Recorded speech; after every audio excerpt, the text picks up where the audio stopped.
wasiirka wasaaradda warfaafinta dhaqanka iyo wacyigelinta Soomaaliland mudane Cismaan Cabdilaahi Saardiid Cadaani ayaa waxa uu ka hadlay kulan ballaaran oo uu la qaatay mas'uuliyiinta warbaahinta gaar ahaan telefishinada waxaana wasiirku uu sheegay in kulankaas uu la qaatay mas'uuliyiinta telefishinada inuu kala hadlay sida ay telefishinadu door muuqda uga qaadan lahaayeen isla markaana ay u baahin lahaayeen barnaamijyo lagaga hadlayo sidii dadka abaaruhu ay waxyeeleeyeen loogu gurman lahaa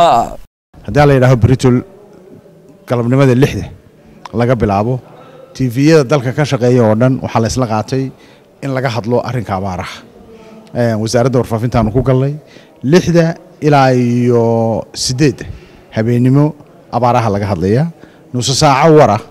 oo 8 ilaa 8 iyo barka habeenimo ay soo galayaan ka bacdi dib baa loogu noqonaya 8 iyo barka ilaa 12 habeenimo iyadana abaaraha laga hadlaya waxaanu ku tala jirnaa inaanu wariyaashii wadanka ka soo warramaya abaaraha oo dhan aanu keenno waxaanu ku tala jirnaa inaanu gudida abaaraha keenno waxaanu ku tala jirnaa inaanu keenno wasiirada qaar waxaanu ku tala jirnaa culimada dalka jooga inaanu keenno waxaanu damacsannahay oo qorshuhu yahay waanu ummadda jamhuuriyadda Soomaaliland aanu sheegaynaa kii musalsal yar daawin jiray gaara ama arrimo kale gaara ama xayeysiis u soo TV-yada siin jiray inuu ogaado Britain programskii oo dhan maxaan ku dhahdaa aan la bedelay Britain oo maalin Jimco ah waxaanu qaranka u sheegaynaa jamhuuriyadda Soomaaliland mid guriga jooga iyo mid dibadda joogaba inay ka qayb qaataan maxaan ku dhahdaa halganka